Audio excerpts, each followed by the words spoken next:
Hi guys, welcome back. This is 2000 Gaming again. We're another Snowbreak Containment Zone. So, before we start the video, please, if you're liking the content, please do consider subscribing to the channel. Hit the like button and hit that notification bell. I'm trying to reach 3,000 subscribers by the end of this year. If I'm not gonna be reaching it, it's all good. But with your help, guys, try to help this boy out by trying to reach 3,000 subscribers by the end of this year. So, in this video, I'm just gonna be putting in my 2 cents with regards to what's the state of the game right now. So people are making videos of and such, but for me, this is gonna be my 2 cents, and this is why I come into the conclusion of we're in a good spot. Okay, in my whole heart, I can say wholeheartedly that Snowbreak currently is in a good spot, and I will explain why. So again, previously it was very conservative. Now we're gonna be in the risque side of things, which people really enjoy. It's pleasing to the eyes, new gameplay. They're trying to evolve themselves, buffing up Kachak line, doing in more skins, lots of they have lots of things to change. They even put up leveled up resources if you try to level up your account, which is really good to have.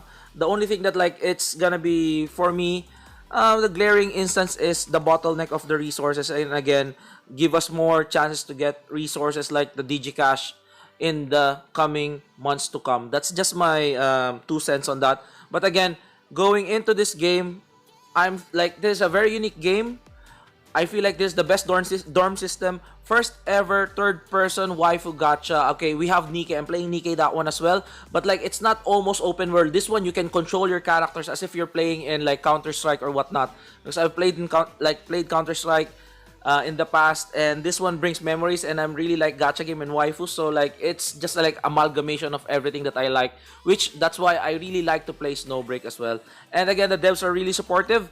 So again, with what I feel like we're in a good space or in a good spot as a player base and as the game itself, because again, people were dropping this game because the earnings were not that great. It's 100,000, 200,000, but right now we're at 500,000 from the previous 300,000. And some people are also saying, because we have Sensor Tower, right, as a benchmark, but there's other sites which tells that Snowbreak has gained 1 million on the Kachak line banner, which is really a good point. But still, I'm just gonna be pointing out a fact that Kuro Games, guys, you know Kuro Games, right? They've done Punishing Grey Raven, and as I've investigated, Kuro Games only made 3 games, okay?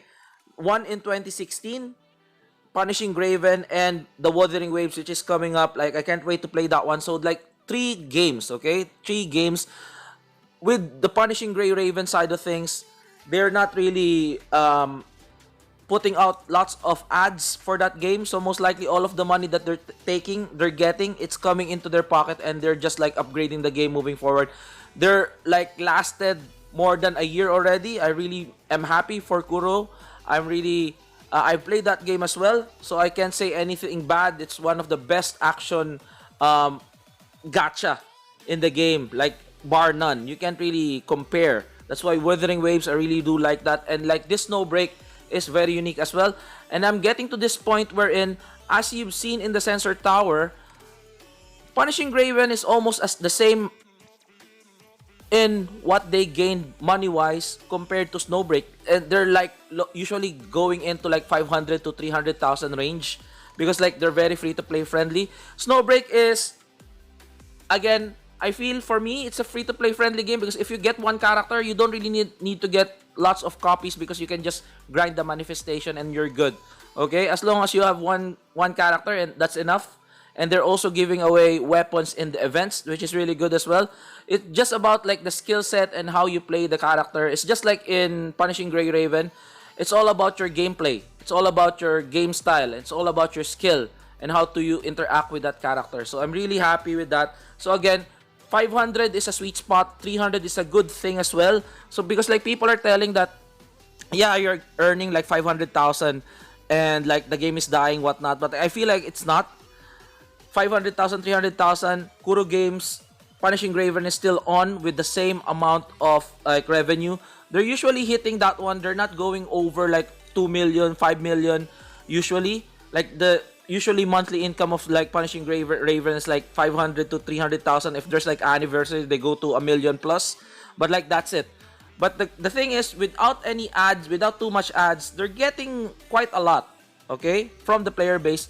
Plus, I feel like Kuro Games, with them they reciprocate to their player base. They listen to their player base really good, and they fostered a very strong community of players in that game. And most likely it will translate moving forward in Wuthering Waves, because like no bad thing is ever said in Punishing Grey Raven.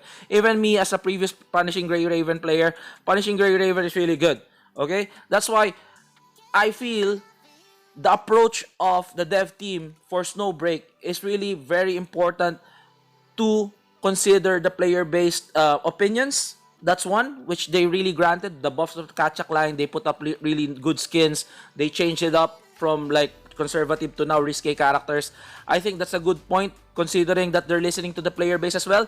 They need to foster a very strong community, which I do really love. The community is great. The Discord is great as well. Even the whales and even the free-to-plays are like bonding together. Like if somebody posted something online, I pulled this one, I've spent this one, and I spend blah blah blah stuff. The comment section is down below, or they're telling like, thank you for supporting the game. Okay, that's how free-to-play acknowledge that whales, okay, are also very needed in this game, and free-to-plays are really needed in this game. It's like a symbiotic relationship between the devs, the free-to-plays, and the whales, and I do really appreciate this kind of community compared to the bigger games. Genshin Impact, what's happening right now, it's like crazy. Because they're not treating their players right, hence them complaining. Like 3 pulls for 3 years, just imagine that. So I think 300,000 to 500,000, it's a good spot for Snowbreak without the ads. Like it's almost the same as the revenue of Punishing Grey Raven. So I feel like just continue with this path. Try to improve further. We're in like 6 months in. We haven't been a year yet. Like I'm excited. Like it's gonna be make or break for them. Like on their anniversary, we will see. We'll see what's gonna be happening for this game. But I still really do play this game. Really do support this game. I stream this one. I don't have time right now, but like I'm still playing this one without recording. So I'm really happy with what we're having right now. So I hope they continue with this kind of approach. And I do really thank Snowbreak dev team for giving us such a wonderful game. Because like I'm a kind of guy who plays gacha games which are unique in a sense. I play Nikkei because it's unique, right? We're there for the jiggle physics, but we stayed for the plot and the animation, which was really cool. Shooter waifus really cool. The animations are great. That's why Nikkei is rocking it. Punishing Grey Raven, I played that one as well. Playing Snowbreak right now. King of Fighters All-Star because it's a fighting game. It's like a best fighting gacha game in Android and iOS. And lots of stuff. I'm playing lots of gacha game, but like, yeah. I feel like Snowbreak is in a good spot right now. Even though they're not getting as much money as like Genshin, Nikkei, and the likes. As long as they survive, as long as they foster community. Because like Punishing Grey Raven from Kuro Games, that's their only game right now on. And they saved money. Most likely they saved money from PGR to make Wuthering Waves.